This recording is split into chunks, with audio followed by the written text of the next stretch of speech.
Masih dalam Sapa Indonesia Pagi spesial tahun baru 2025, saya Tifa Solesa. Yang punya resolusi buat melanjutkan studi ke perguruan tinggi, coba angkat tangan. Ya nggak kelihatan juga sih sebetulnya, tapi siapapun untuk Anda yang sudah berkeinginan untuk melanjutkan studi, mungkin sudah punya harapan, resolusi tertentu, tapi kira-kira secara personal mungkin Anda sudah punya keinginan mencapai target seperti apa, cita-cita pengen gimana. Tapi untuk secara skala besar nih, nasional, di Indonesia pendidikan tinggi kita mau dibawa kemana nih di tahun baru 2025? Pada kesempatan kali ini, saya akan berbincang kepada yang punya tanggung jawab untuk bisa membenahi pendidikan tinggi kita untuk tahun-tahun ke depannya. Sudah bergabung bersama kami untuk kesempatan kali ini. Nih saya nggak boleh salah menyebutkan nama. Wakil Menteri Pendidikan Tinggi, Sains dan Teknologi Republik Indonesia, Stella Christy. Prof. Stella, apa kabar, Bro? Baik, Terima apa kasih kabar? loh sudah mau gabung bersama kami. Saya kabar baik, alhamdulillah sehat selalu untuk kita. Saya harus klarifikasi bahwa kami tidak janjian buat pakai baju dengan motif dasarnya warna hitam nih. Kebetulan yang ada hari ini hitam. Tapi terima kasih sudah mau meluangkan waktu di tengah kesibukan Anda. Saya yakin di momen-momen menuju tahun baru makin sibuk untuk konsolidasi, sinergi, berkoordinasi dengan banyak pihak, terutama untuk pendidikan tinggi. Ya. Hal pertama yang mungkin saya mau ajak ngobrol dengan Prof. Stella adalah sosok Prof. Stella sendiri. Karena sampai sekarang pun sebetulnya Prof. Stella, banyak orang yang melihat Prof. Stella ini sosok yang berbeda ketimbang pejabat tinggi negara yang lain begitu. Aduh, mudah-mudahan berbeda. Gimana nih? Berbedanya harapannya semoga positif ya. Terutama sejak awal Prof. Stella dipanggil waktu itu, dipanggil Pak Prabowo untuk seleksi fit and proper test calon menteri dan wakil menteri. Sosok Prof. Stella ini jadi pandangan mata pertamanya warganet terutama nih dengan tampilan yang Kucel. Enggak, justru tampilannya modis berbeda ketimbang pejabat-pejabat yang lain. Akhirnya muncul pertanyaan nih, Prof. Apakah sosok Prof. Stella ini punya sisi, saya harus tampil beda ketimbang yang lain? Itukah sosok Prof. Stella secara keseharian atau ya karena kebetulan aja momentumnya sekarang ini begitu? Itu kan dipanggilnya tiba-tiba sekali. Jadi nggak ada kepikiran, tapi kan dikasih tahu harus pakai baju batik coklat kan. Kebetulan karena waktu itu saya kan memang belum tinggal di sini, ya baju saya sedikit. Kebetulan memang adanya ya itu yang baju batik coklat. Ya udah, tapi memang sehari-hari ya itu kebetulan baju yang saya beli, yang saya suka, dan yang ada yang batik coklat waktu itu. Jadi ya nggak ada ya seperti biasa lah. Cuman harus memenuhi waktu itu harus pakai baju batik coklat. Tapi gitu. sisi Prof. Stella itu secara personal, saya harus beda ketimbang yang lain. Itukah sosok Prof. Stella sesungguhnya? Oh nggak ada perusahaan harus beda. Tapi kan saya memakai apa ya? Kalau hidup itu kan harus ada sesuatu yang membahagiakan. Nah, banyak yang bisa membahagiakan dari kita melihat karya-karya orang yang bagus-bagus, termasuk karya-karya baju-baju atau sepatu. Itu kan juga membawa ini kreativitas orang itu menarik dan bisa kita nikmati. Kenapa tidak? Gitu aja sih. Nggak ada harus berbeda, enggak. Tapi saya senang melihat kreativitas dan merasa beruntung begitu banyak orang punya kreativitas di dunia ini yang bisa saya nikmati, itu aja. Dan itukah yang membuat akhirnya Pak Prabowo tertarik untuk membawa Prof. Stella karena ya Anda pribadi senang dengan hal-hal yang berbau kreativitas itu tadi yang membuat akhirnya Pak Prabowo tertarik membawa Anda untuk membantu kabinet itu, apakah salah satunya karena itu, Prof? Kalau itu harus ditanyakan ke Pak Prabowo langsung mungkin ya. Tapi nggak ada cerita secara personal Pak Prabowo tertarik secara pribadi dengan Prof. Stella untuk bisa bergabung ke kabinet itu karena alasan apa begitu, Prof? Mungkin saya diberi kesempatan, ini kan saya diberi kesempatan oleh Bapak. Pertama-tama ini sangat bersyukur dan sangat tetap pada sampai saat ini pun sudah kita 2 bulan berapa ya, 11 hari itu begitu hampir tidak bisa dipercaya ya, seorang Pak Prabowo bisa memberi kepercayaan kepada seseorang seperti saya. Itu saya sangat mensyukuri, tidak pernah lupa setiap hari dalam pekerjaan. Saya juga tidak tahu tentu saja apa yang membuat Pak Prabowo membawa keputusan itu. Tetapi yang saya tahu satu adalah Pak Prabowo itu sangat mau mendengar.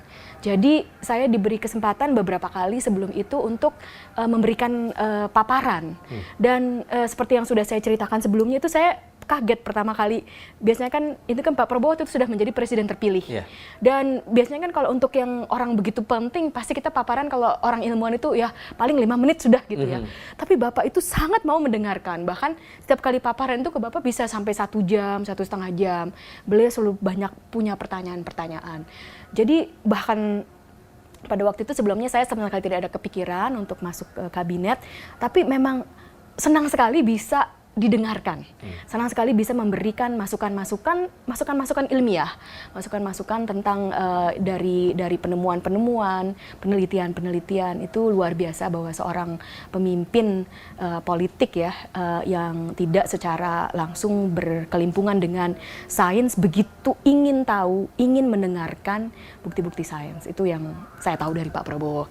Tapi tentu saja bagaimana Pak Prabowo membuat keputusan itu terutama saya ada namanya the science of decision making. Itu sangat kompleks, Mas. Nah, banyak latar belakangnya. Banyak latar itu, ya? belakangnya. Oke. Anda juga sempat bilang bahwa tidak terpikir bahwa akan terlibat dalam kabinet pemerintahan negara begitu. Betul. Yang membuat akhirnya Anda, oke, saya terima tawaran ini untuk bisa membantu pemerintahan. Apa turning point-nya? Titik baliknya dari mana sih itu, Prof? Terus terang saja, sungguh titik baliknya adalah Pak Prabowo langsung. Karena saya bisa melihat bahwa Pak Prabowo sangat ingin mendengarkan dan sangat ingin merealisasikan visi beliau untuk memajukan Indonesia dan terutama sekali melalui sains dan teknologi. Saya sudah sejak lama punya memang cita-cita untuk bisa sumbangsih kembali ke negara. Sebenarnya dengan cara-cara saya yang kecil, saya selalu, walaupun saya di luar cukup lama, itu tidak pernah lupa, bahkan selalu dalam cara-cara saya sendiri itu menjadi duta besar atau membawa Indonesia. Waktu saya SMA di Norwegia, saya ingat saya ada membuat yang satu hari namanya Hari Indonesia. Saya cuma satu-satunya orang Indonesia di sekolah saya. Saya juga memberikan waktu itu Indonesia sedang termasuk di krisis ekonomi Asia Tenggara. Saya juga memberikan paparan apa itu krisis ekonomi. Lalu saya waktu di mahasiswa di Harvard juga saya bersama satu rekan saya mendirikan Indonesia Student Club. Ya isinya cuma kita berdua aja gitu. Tapi kita dapat dana, terus kita buka fair untuk buat makanan Indonesia gitu ya. Waktu saya jadi profesor di Swarthmore di Amerika Serikat, saya juga aktif di gamelan karena saya penari Bali, jadi tetap aktif di gamelan. Waktu saya profesor di Tsinghua, saya sudah lebih diberikan kesempatan jadi memberikan sebagai narasumber ke Indonesia dan juga melakukan berbagai kegiatan sains dan aktivitas untuk Indonesia.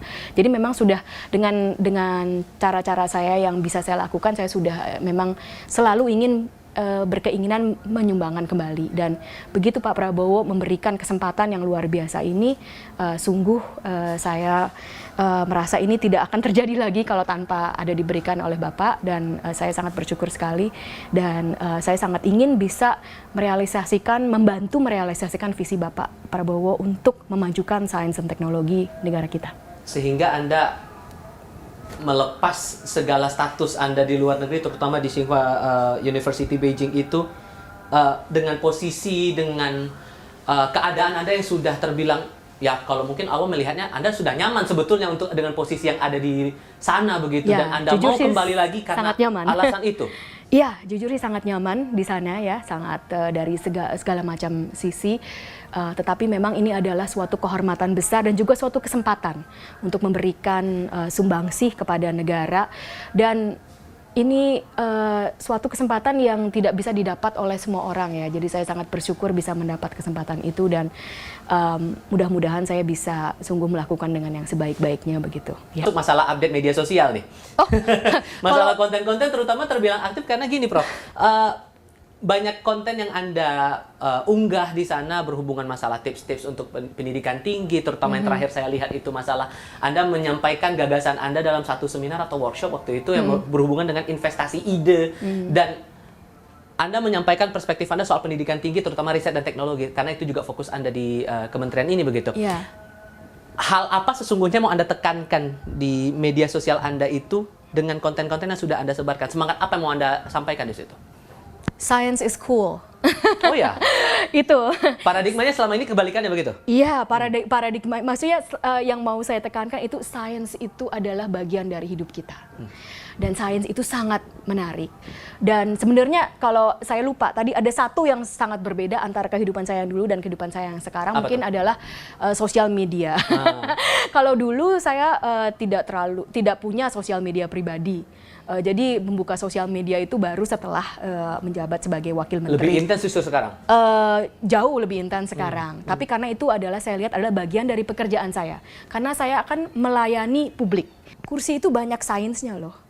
Coba jelaskan gimana nih, nah, bagian ini yang pusing saya. Nah, itu Jadi kan. maksudnya gimana Kursi nih, Pak? banyak sainsnya. Coba kalau misalnya kursinya itu proporsi ini ya, proporsi tempat duduknya itu terlalu pendek, nanti nggak enak duduknya. Oke.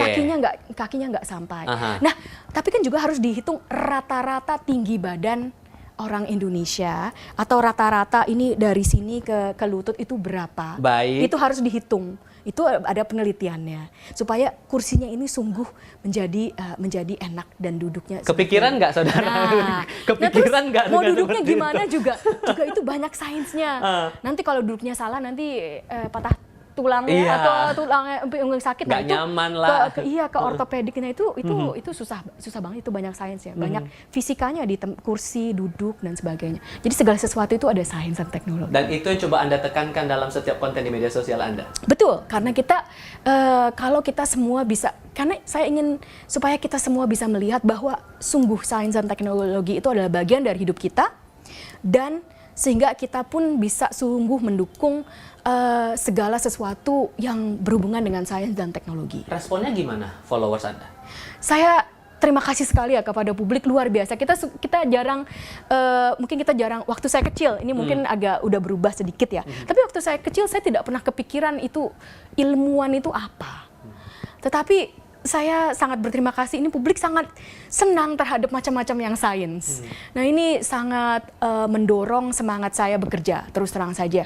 Terima kasih sekali kepada publik yang sudah sangat semangat bahwa sains itu memang menarik dan kita sungguh bisa bekerja sama ya dalam setiap aspek perguruan tinggi kita, tetapi juga di masyarakat kita, karena yang menggunakan sains itu adalah masyarakat kita kan.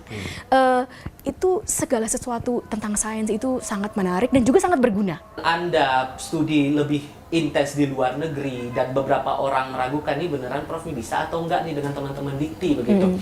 Dan di sisi lain dengan banyak masalah juga yang dialami oleh beberapa orang terutama di pendidikan tinggi, ya kita nggak bisa tutup mata lah ya Prof, ya masih banyak suara yang masalah UKT, uang kuliah, kemudian peran dari riset yang selama ini justru tidak banyak yang besar kontribusinya untuk berbagai hal yang berhubungan langsung dengan masyarakat secara umum. Maka di tahun 2025 nanti Prof, apa yang mau coba dikejar targetnya bahwa pendidikan tinggi, sains dan teknologi kita akan ada perubahan di tahun depan? Baik, segala sesuatu masalah yang kita lihat atau isu-isu itu pertama berhubungan. Sebelum saya ceritakan mungkin ininya, dalam 2 bulan sedikit lebih beberapa hari ini yang sudah kita teliti adalah masalah-masalah ini tuh hubungannya seperti apa. Misalnya tadi yang tentang UKT. UKT ini tentu saja ada hubungannya dengan pendanaan atau sistem perekonomian dari universitas. Satu yang kita tidak bisa pungkiri adalah universitas kita di Indonesia, baik PTS maupun PTN, itu masih banyak disokong, maksudnya perekonomian universitas itu masih banyak disokong oleh uang kuliah. Itu kadang-kadang bisa kita jadikan suatu pelajaran. Jadi kita bisa membandingkan sistem perekonomian atau sistem perputaran ekonomi suatu universitas, bagaimana universitas itu berjalan, itu bagaimana saja. Nah, banyak yang terjadi di luar negeri itu sebenarnya sistem banyak keuangannya itu bukan terutama sekali dari UKT. Nah itu kenapa bisa terjadi segitu? Ternyata ada kaitannya sangat erat dengan investasi terhadap riset dan teknologi di universitas. Nah itulah sebenarnya yang menjadi titik utama yang sangat perlu dan saya pribadi bersama dengan kawan-kawan di Kementerian Dikti Saintek itu mau lakukan. kita harus pertama salah satu yang perlu kita ketahui adalah pertumbuhan sains dan teknologi itu sangat berhubungan erat dengan pertumbuhan ekonomi suatu negara.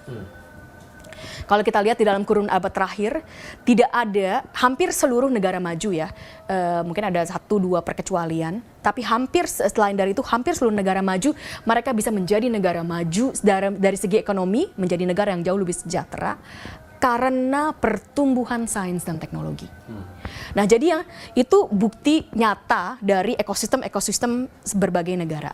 Kalau itu sudah berjalan secara general di negara-negara lain, itu pasti juga akan berhasil di negara kita. Tetapi sekarang yang dipertanyakan itu bagaimana, tadi juga sudah dikatakan riset kita masih kurang, bagaimana kita bisa mendorong riset kita. Satu yang sudah saya petakan adalah bukan karena orang-orang kita tidak mumpuni, tetapi kita masih belum punya ekosistem yang optimal untuk mendorong orang-orang kita supaya sungguh bisa menghasilkan perkembangan riset dan sains dan teknologi. Untuk bisa menghasilkan pertumbuhan sains dan teknologi yang kompetitif, riset itu harus untuk bisa menghasilkan sains dan teknologi yang sangat bagus, riset itu harus bisa dilakukan secara kompetitif. Bagaimana bisa mempunyai kompetitif, itu berarti yang melakukan riset itu banyak. Sehingga satu yang perlu kita lakukan, dan ini sangat urgensinya tinggi, adalah mengembalikan riset itu harus dilakukan di setiap universitas-universitas. Jadi riset itu harus dilakukan oleh banyak-banyak orang, banyak-banyak dosen peneliti di universitas-universitas. Ini akan mempunyai dampak langsung dan tidak langsung, jangka pendek dan jangka panjang terhadap pertumbuhan ekonomi.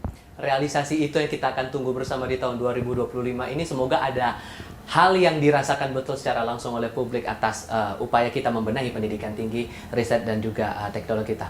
Prof. Stella, terima kasih banyak loh. Sama-sama. Sudah mau meluangkan waktu ngobrol bareng Kompas TV kali ini. Selamat tahun baru untuk Anda. Semoga Anda, selamat tahun baru juga, dan teman-teman kementerian ini bisa bertugas dengan lancar, aman, tanpa ada kendala berarti. Mohon doanya semoga kita bisa sungguh bertugas di tahun ini dan tahun berikutnya. Terima kasih banyak sekali lagi Prof. Dan itu tadi perbincangan saya bersama dengan Prof. Stella Christy, dan tetap bersama kami untuk informasi lainnya di Sapa Indonesia Pagi edisi spesial.